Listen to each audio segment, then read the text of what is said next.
In this video, we're going to look at the complex number plane, or the Argand diagram.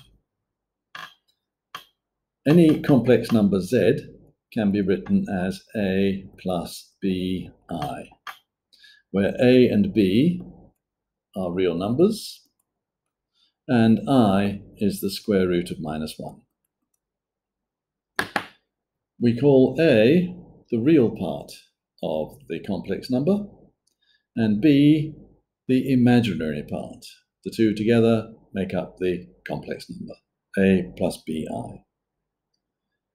We've already seen in a previous video that it is difficult to try and imagine I on the number line. I mean, I is the square root of -1, so it's not a real number, so we cannot put it on the number line. To get around this problem, in around 1800, a Swiss mathematician called Argand suggested using a plane to describe complex numbers. This is now known as the complex number plane, or the Argand diagram. A similar idea had been proposed earlier by a Danish mathematician, Wessel, but this was not widely known at that time. Let's think of the number z is equal to 3 plus 2i. We can think of plotting this on the Argand diagram, or the complex number plane, as the point 3, 2, 3 plus 2i. It is sometimes helpful to think of plotting this as a vector. So let's just think of the line from the origin 2, 3, 2. And there we have z is the complex number 3 plus 2i, or the vector 3, 2. In fact, because I'm going to deal with another vector, I'm going to call that one z1. So that is the vector z1. Let's think of another vector, z2, as 2 minus 4i. Well, let's draw that on the diagram. So if we go to the origin, and along 2 and down 4, then there is the vector z2. z1 plus z2 is going to be equal to 3 plus 2i plus 2 minus 4i. That's 3 plus 2 is 5. 2i minus 4i is minus 2i. Now, this is exactly the same as we would get if we take the vector z1 and the vector z2 and add them together. If we add them together, we get the vector which takes us from the origin out to 5 minus 2.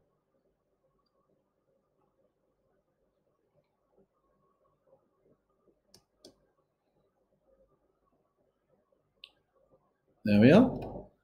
So we have z1 plus z2, and there is z1 plus z2.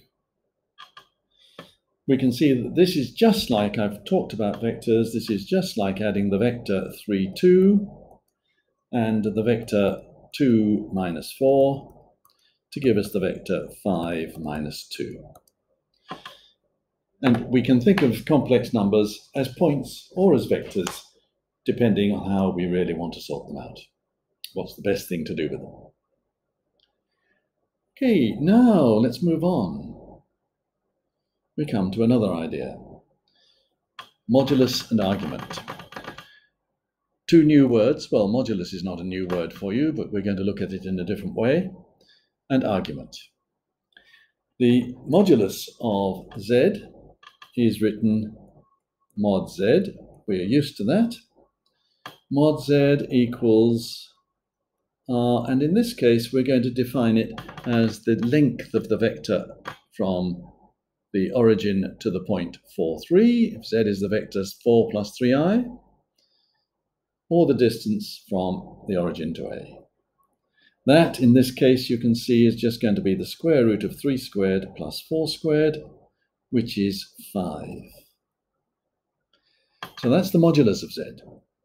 The argument is written arg Z, and that is the angle, let's call it theta, the angle made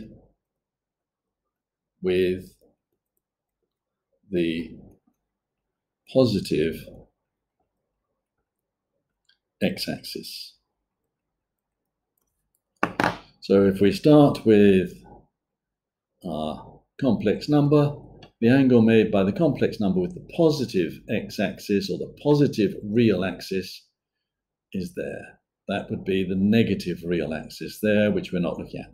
The angle made by the vector or the complex number with the positive real axis, the positive x-axis. In this case, we can see that tan theta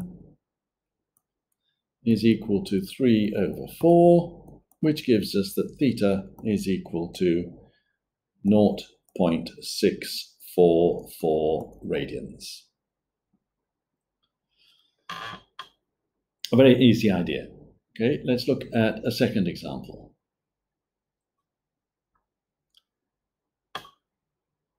Let's look now at the complex number z is minus 2 plus 3i.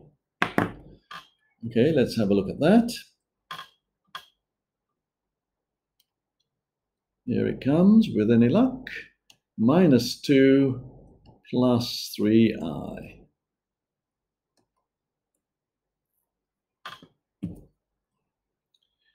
First of all, the modulus of z is quite simple. The modulus of z is the length. The distance that we have on the bottom here is 2. The distance there is 3. Pythagoras will tell us that the modulus of z is the square root of 2 squared plus 3 squared, which is root 13. Now let's look at the argument of z. The argument of z is the angle made by z, by the vector there, with the positive real axis. So the angle theta is the angle there. Well, let's look on this side at the angle alpha. Alpha's in a right-angled triangle. Tan alpha is equal to the 3 divided by 2. So tan alpha equals 3 over 2. This gives us that alpha is equal to 0.983. Therefore, the argument of z is theta is pi minus alpha, which is 2.159.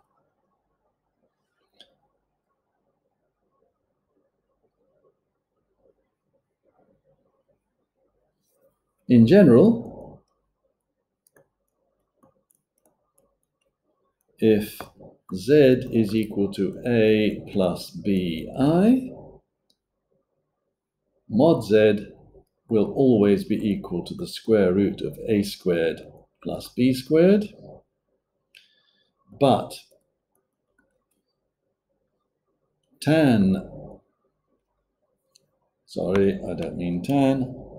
arg z is not always equal to arc tan b over a. It will sometimes be, but in the example that we've done above, which was z equals minus 2 plus 3i, just to remind you, that is over there. Oops, not very nice, the last bit.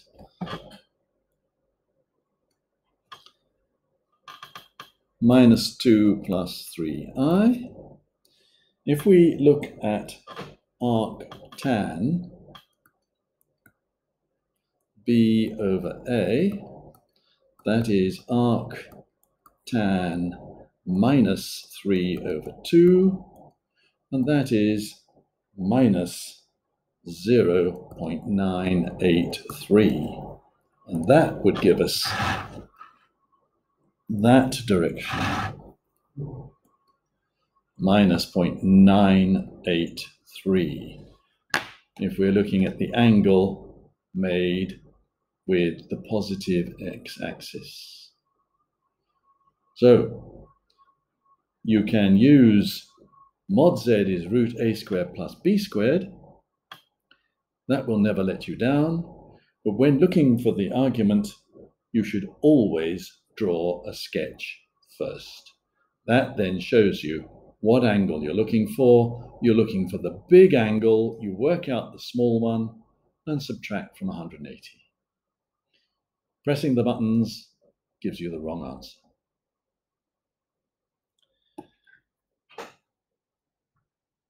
We normally give arg z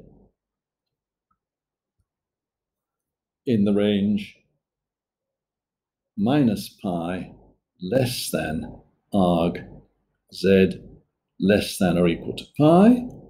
That is the usual range, but some people prefer to use 0 less than or equal to arg z, that is less than or equal to, let's make it clearer, less than 2 pi, and this is accepted, and in fact I prefer it, but that's the way it goes. You can find all these results in the textbook FP1 on pages 10 to 18.